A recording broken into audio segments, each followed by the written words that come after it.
بسم اللہ الرحمن الرحیم 15 شعبان کا روزہ حضرت سیدنا علی رضی اللہ تعالیٰ عنہ سے مروی ہے کہ نبی کریم رؤوف الرحیم صلی اللہ علیہ وسلم کا فرمان عظیم ہے، جب 15 شعبان کی رات آئے تو اس میں قیام کرو یعنی عبادت کرو اور دن میں روزہ رکھو۔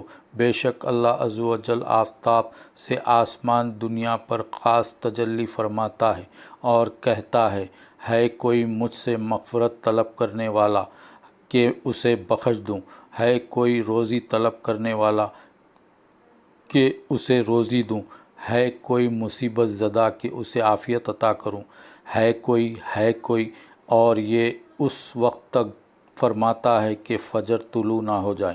سبحان اللہ۔ اللہ تعالی ہم تمام کی مغفرت فرمائے، اللہ تعالی ہمارے رزق میں، ہمارے علم میں، ہماری صحت میں، عافیت میں برکت عطا فرمائے۔ آمین ثم آمین۔